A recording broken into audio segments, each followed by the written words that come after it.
Hello and welcome to Sincerely Elvis Presley. I'm Sean. Thanks for tuning in today. I appreciate it. Around about a week ago, I did an unboxing video on the latest book from the Elvis UK team. Now I say a week ago, it was actually only supposed to be a few days ago, but unfortunately it kind of slipped out live without me quite understanding what happened, and I'm still baffled by it. So what I'd like to do is to apologise to anyone that got a bit confused, because in the video I said that the book would be available tomorrow, because at the time I thought it would be going live Thursday night and the book was going to be available on the Friday. My video went live, I think at midnight UK time on the Sunday. So if I confused anyone that watched it at the time, I do apologise. As I say, it was a technical hiccup. Actually the first I've ever experienced in the just over a year that I've been doing this channel, so I can't complain really. But yeah, there it is. I hope anyone that watched it enjoyed it and didn't get confused, because the book is now available. You can go on the Elvis UK site. I'll put a link in the description of this video and you can purchase Compact Volume 3. But what I wanted to do today, and what I promised to do in that video, is a bit of a sort of overview of the Elvis UK books by Gordon Minto and John Townson, and Gordon Richardson for the first one. And the reason that I thought it was worth doing that, well, there's a few reasons, but primarily if we look at the history of Elvis books, there are certain writers, publishers, various roles that people play that have been quite prolific in the amount of Elvis books they've put out. So if we go right back to the beginning, you've got people like Paul Lichter, Sean Shaver, Joe Tunzi, of course, has been putting out multiple Elvis books for decades. You've got Eric Lawrenson, multiple books again over a large period of time. If we look at FTD, you've got David English and Paul Granlund, again a multitude of Elvis books titles that they've done. I think in some ways, John and Gordon get a little bit overlooked in that sort of pantheon. The Elvis UK books are a little bit almost those in the know that know and know what quality they are, but I'm not sure, that the books they do get quite the attention that I think they deserve. And, in some small way, I'm kind of hoping to address that a little bit with this video. This stack here is the book that the stack of physical books that these two guys have produced since 1986 or 7. You see, that's the problem, and that's the problem I always have. As soon as I get in front of a camera, memory goes. 1987. So as you can see there, quite an impressive array, and it doesn't stop. The impressive stuff is really when you get into them. There is one book here that I don't have, that was only to this date released as a digital flip book, but this is all the physical copies that have been released. So let's go back to that date that I just couldn't remember. Let's go back to 1987 and the first Elvis UK book. Now, when this came out, it quickly garnered a reputation as a kind of groundbreaking examination of Elvis's record releases in the UK from 56 to 86. Now, if you call these discographies, not only will you be doing Gordon and John a disservice, but they'll get very grumpy, I think, because they're not that. If you think about a discography, it tends to be quite a reference book, a sort of flat, in you go, here's all your details, it's all listed here chronologically, you can refer to it. That tends to be what a discography is. Look at Discogs, for instance. You don't get any background there, it's just lists and pictures. This is very different. This puts everything into context. This almost tells the story of Elvis through his releases. So you get to understand what was behind those releases, what was going on at the time, what the thinking was, what went into them, the thought process. it's a narrative. It's a narrative, and not many discographies, take that approach. So, I think quite rightly when this came out, it very soon gained a reputation, started being called the Bible of the subject. I think, if I remember rightly, Record Collector sort of lauded it as one of the best 3 music books of 1987. So, pretty high praise, and justifiably so. And over the years, because by the end of the 80s, this was out of print. So by that stage, prices started rocketing.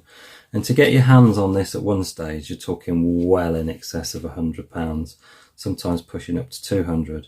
Now that has sort of changed a little bit recently. I've seen these coming up on eBay. And if you want to get your hands on what basically is a historic Elvis book, you can pick this up for about the £80 mark if you hold on. I've seen them, and they do come up.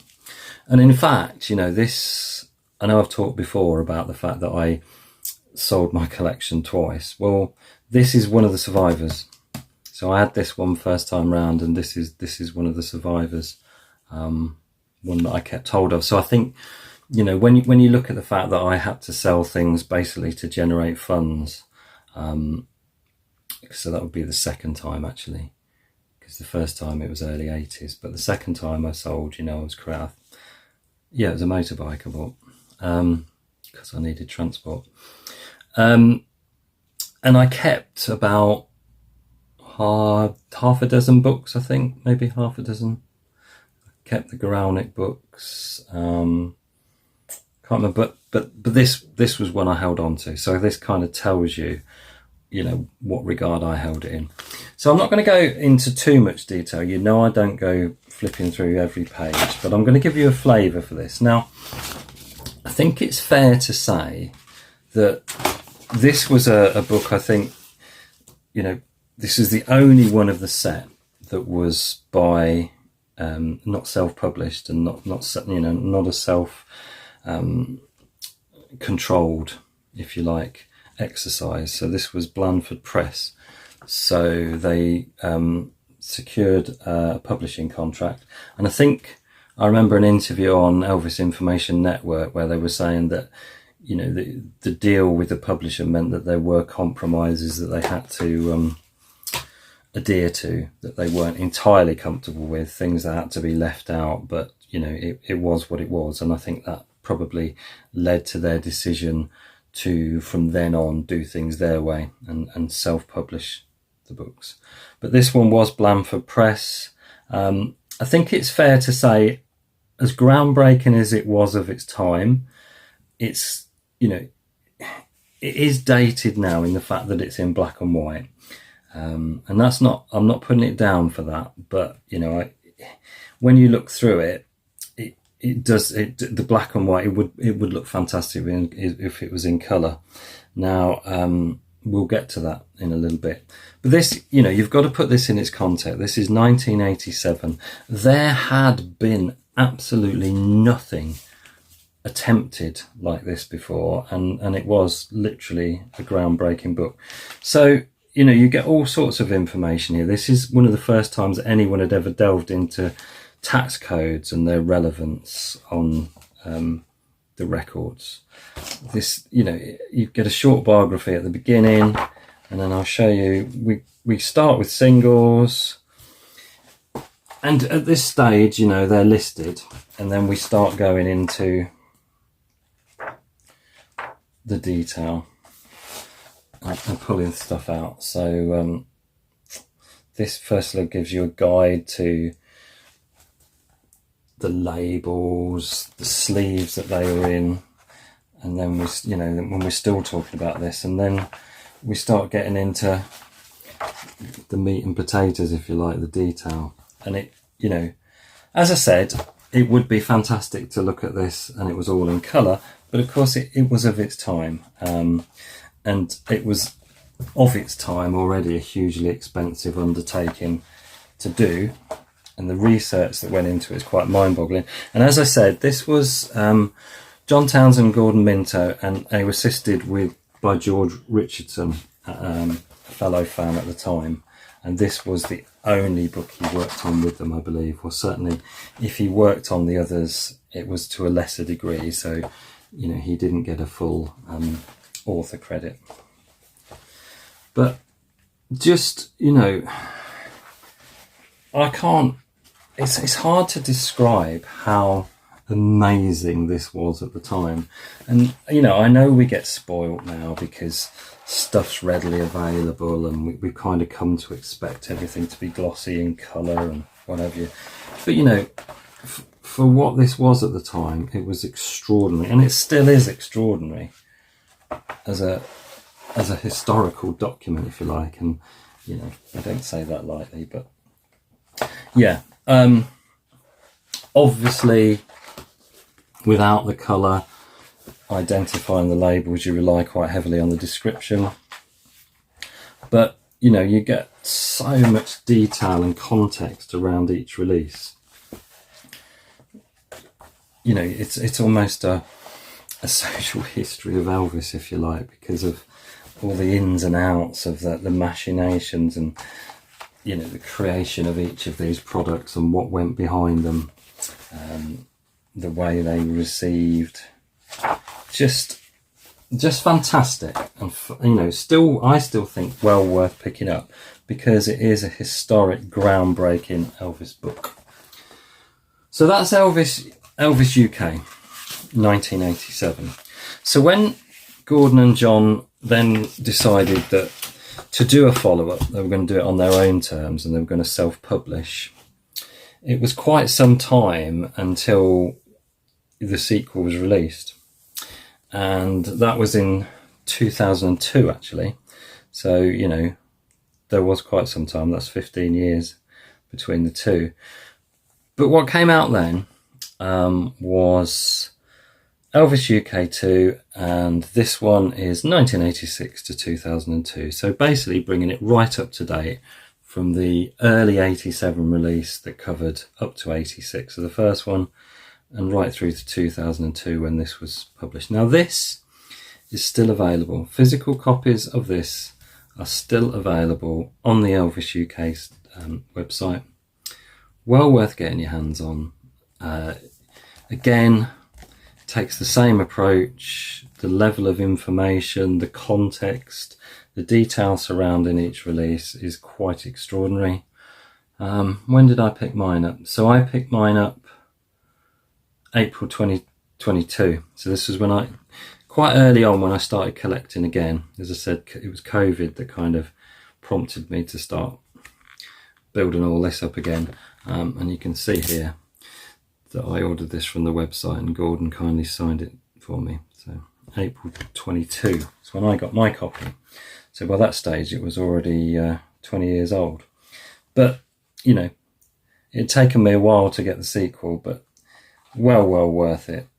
The same. You can see that it is a continuation of. It's a direct follow-on of the same approach.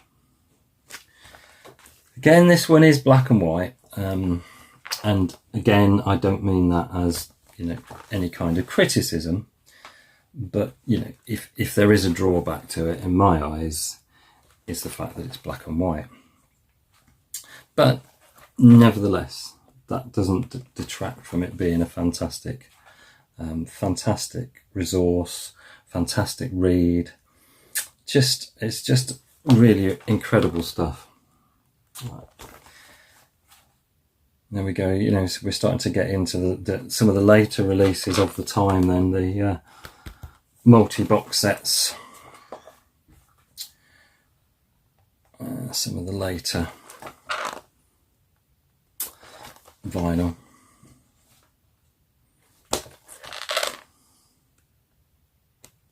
So I hope that's given you a feel, because what you're going to see is once we get past this stage, and we start seeing some colour appear into the books, they do start looking quite radically different, I think. So as I say, this is still available and still well worth adding to your collection. That's Elvis UK 2. So that is us in 2002. Now, Elvis UK 3, which is basically the guide to compact discs, was published as a digital flipbook in 2021. And around that time, they made available the original Elvis UK book, but it was considerably expanded, and that was available as a digital flipbook as well. They then released a book in 2022 as a digital flipbook, and the reason behind this is, and I can understand it entirely, it just became economically challenging to self-publish these kind of Elvis books that, for want of a better word, do appeal to kind of a niche market. They are really the sort of thing that collectors gravitate towards more than your sort of general public. And I don't mean that in a derogatory way, but I think it's fair to say that when you're getting into this level of detail about Elvis releases and the different variations and what went into them and what was behind them, you're probably not going to be appealing to the same market in exactly as maybe the coffee table Elvis photo books or the Elvis biographies. I mean, that's not to say they don't, because I've got all of those and more. So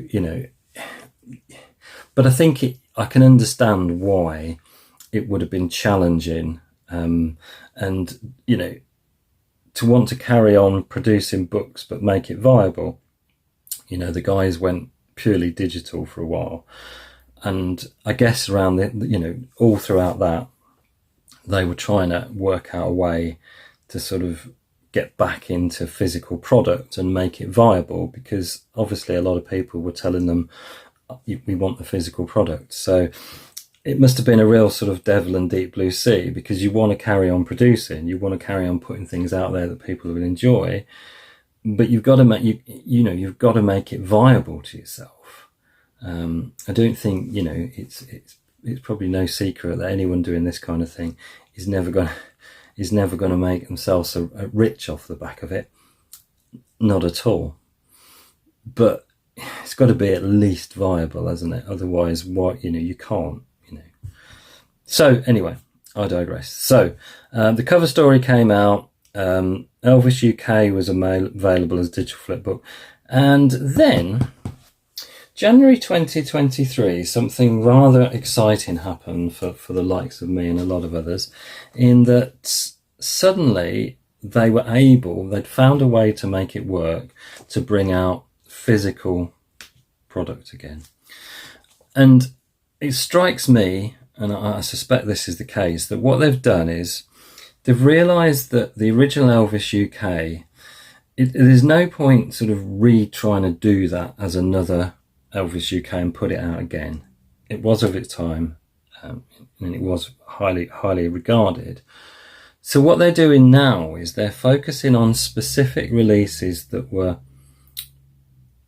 touched on in those books and kind of expanding them out, taking a different angle on them, and then going into them in huge detail. So this is the actual, if you like, the sequel that kind of looks at the things that weren't solely our RCA releases, but stemmed. This isn't a book about bootlegs. Let's be clear.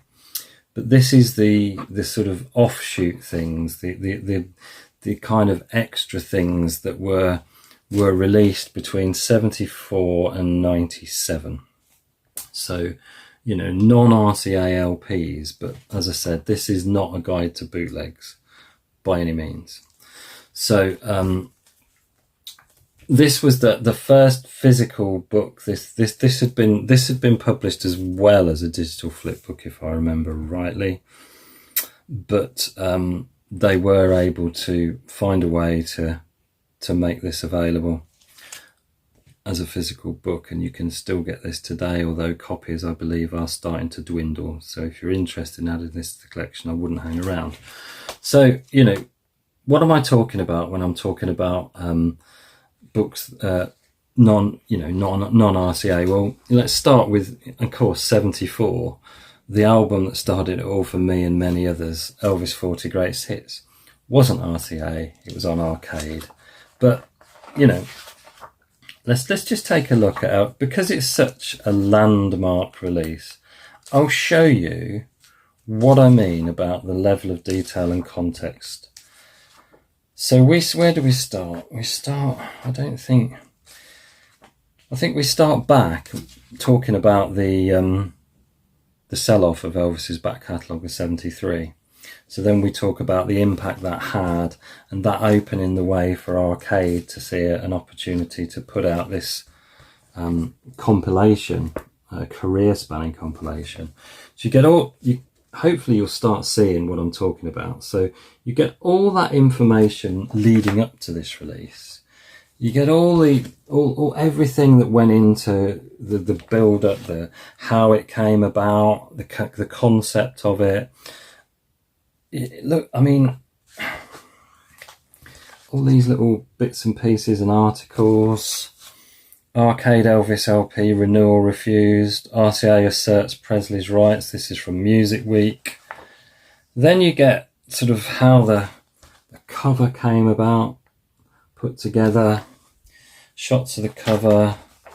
Look at this. This is all on Elvis's 40 Greatest. Now, as I say, landmark for me and many others. This was my introduction. So to get this kind of context, background, detail, information, absolutely fantastic. We're not finished yet, look. Oh, we're not finished. Label variations. And that's what I mean. You will find plenty of other discographies out there, but that's not what these guys do. It's so much more. Okay, I think that's it. And then we get on to the Reader's Digest box set that came out, the Elvis Presley's Greatest Hits, and we have all the detail and background with that. You know, if you love your Elvis detail and you haven't got these books, then they're for you. Look, even this one, look, it kind of shows you how they kind of washed out the Elvis photograph and took some of the detail out of it for the cover. You know, even the little, you know, the guarantee, the quality from Reader's Digest thing that came with it. Just sleeves, how it all fitted together, press implants that we used. We're still on the bonus album from it. So you see what I mean? This is way beyond discography territory. It's actually, it's probably the pure term of it. If you think, you know, the disc side of it being the reference to records or whatever, and discography, well, you know, this is a record biography, if you see what I mean. More so than just the pure. You know what I'm getting at. He's going into waffling territory again, isn't he? Look at this. Labels. We're still on Elvis Presley's Greatest Hits. Now we move on to the Elvis tapes. These books. Wow. You know, what a body of work. And we're on the third book now. Yeah. If like me, you love your Elvis detail, these books are for you. But don't hang around, as I said. And just on that, I'm just conscious of the fact there was a comment on my unboxing where somebody said that, oh, great sales pitch or something, which I was a little bit, you know, I'm totally independent. I have no affiliation to anyone or anything. What you get on this channel are my views. So, you know, please don't think that I'm pushing things more for one thing than another for any other reason that I think it's really great, because it's important that I emphasize that. Right, so then 2024, we got another physical release. Now this one is even thicker than the Beyond RCA, and this just looks at The Ultimate Guide to Elvis Presley's British EPs, 1957 to 2001. Now, in the main, this concentrates on the main body of EPs that were released from the start of Elvis's career. And I believe, if I remember rightly, that totals 22 EPs. It does indeed. The last one being Easy Come, Easy Go in 1967. So it does have EPs that were released after that, because you've got your EP collection released in 82, EP collection volume 2. We've got the international EP collection in 2001. But in the main, this focuses on 22 releases. If you want detail, 500 pages on Elvis's EPs. Absolutely staggering. You know, and that's why I recommend these books, because there is nothing like them. Nothing like them out there at all. Again, this is still available on the Elvis UK site, but this is another one that's running low on stock. So if you want to know all about what went on with the release of Elvis's EPs and everything behind them, and you haven't got this, don't hang around, because it won't be there long, and when it's gone, it will be gone. You know, that's the beauty of these. You know, they are, you know, they're not going to be constantly reprinted forever, so you are getting something pretty exclusive, and it, you know, just fantastic. So Elvis Extended. Then what did we get? This was later in 2024, so we got 2 books in 2024, and this is 78 RPM, the Ultimate Guide to Elvis Presley's British 78s, 56 to 60. Now, we are talking about a 4-year period. We are talking about less releases, so this is a thinner volume, but, you know, by no means a lesser volume. Just, you know, the same level of information, detail, research. Research is the key to these. The amount of hours these guys have spent digging this stuff out is mind-boggling. Absolutely mind-boggling. So 78 RPM, another fantastic one to add to the collection.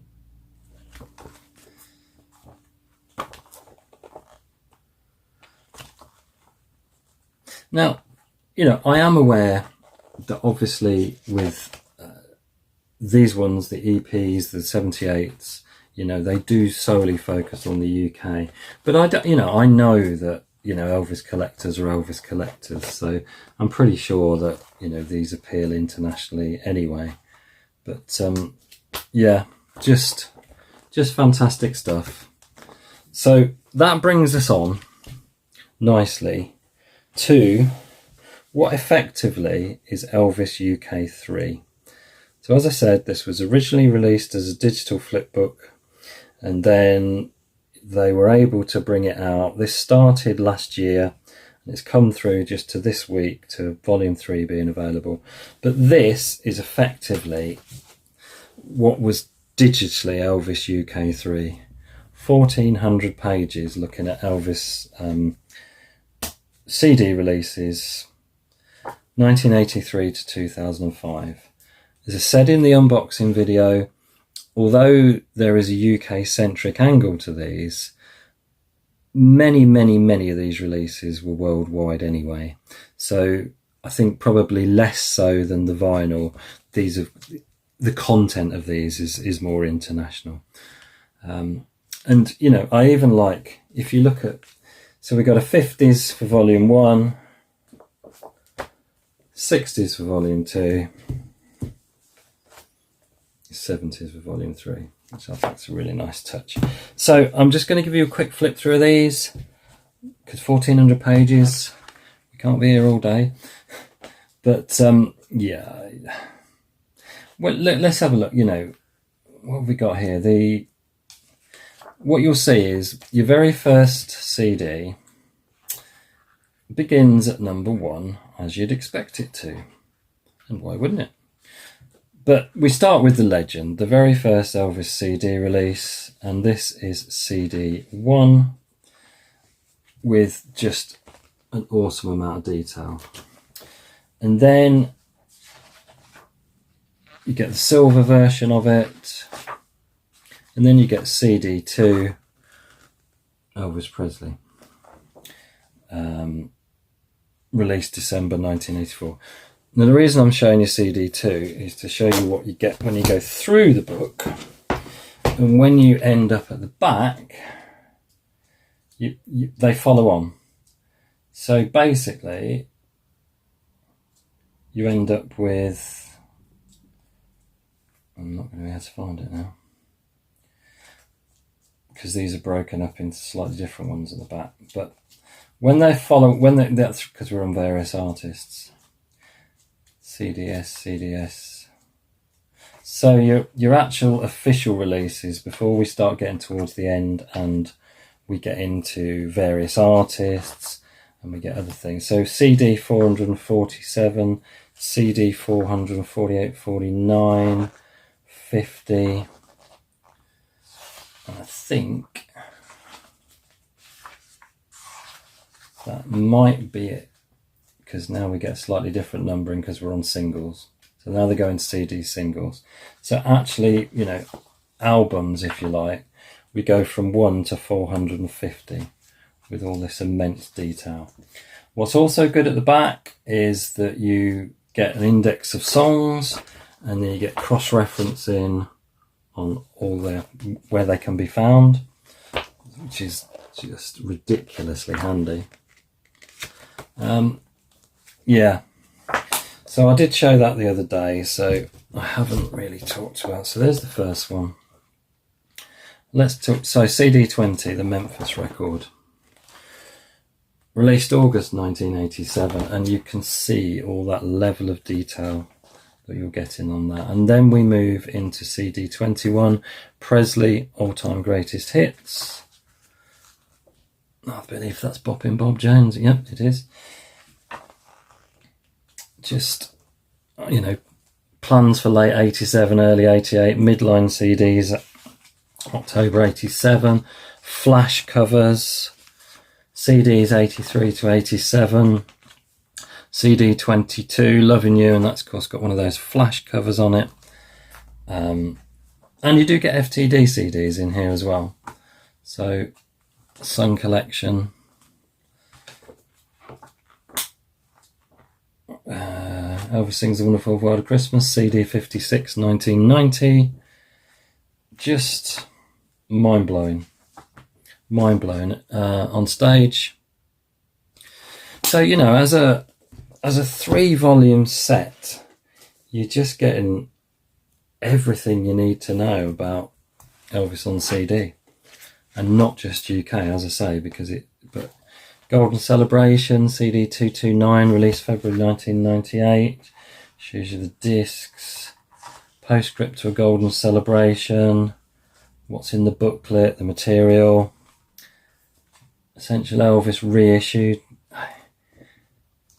I mean, yeah, I kind of run out of superlatives. And as I say, it's a real shame that, you know, these books are almost the sort of books that if you're in the know, you're in the know. But, you know, it's time they got a wider audience, I think, because as a body of work, it really is incredible. And don't forget, if you get all 3 volumes of Compact, Volume 1, 2 and 3, you get this exclusive CD as well. So there are our physical releases, bang up to date, as released just onto the market only last week. But I believe that with a good wind, we will hopefully be seeing the one that I'm missing, the cover story book, as a physical product in the not too distant future. So hopefully that will come to pass. And, you know, as I said, I did speak to Gordon a few times recently, and, you know, I don't think this is the end of the story by any means. So, you know, there will be more Elvis UK books, which is fantastic news. But there you go. Let me know in the comments what was your first? Did you get Elvis UK when it first came out? When did you first encounter these Elvis UK books, and what are your thoughts on them? Have you not encountered them before, and is it something that you haven't got but maybe would like to have? Let me know what you think, because as I say, that it's an extraordinary body of work. I love detail. I love the intricacies of things. I love knowing, backstories behind what happened when and why. So that's why really these tick a lot of boxes for me. They really are, the gold standard. I would say of this kind of book, but there's not really anything else like these. There are some good discographies out there. That's a CD Fans Only, Townson. That's a US CD book. Of course, you've got Paul Auner's books, Elvis on Record, that are great. But they all do different things, and nobody does quite what Gordon and John do. So, I really wanted to sort of draw that out and highlight what I think is an extraordinary body of work. So, yeah, let me know what you think. I love to read your comments, as you know. Thank you for taking the time to watch. As ever, I really appreciate it. I haven't got the vaguest idea what I'm going to do next week, but I'm sure I'll think of something. It's too hot in the UK at the moment to be thinking about anything, to be honest with you, and we're not used to this because we're usually shivering and pasty. But that's not the case at the moment. So thanks for tuning in. Whatever you're doing in the week, take care of yourselves. Have a great one. I hope to see you next time around. Till then, ta-da. We'll meet you again. May God bless you. Adios.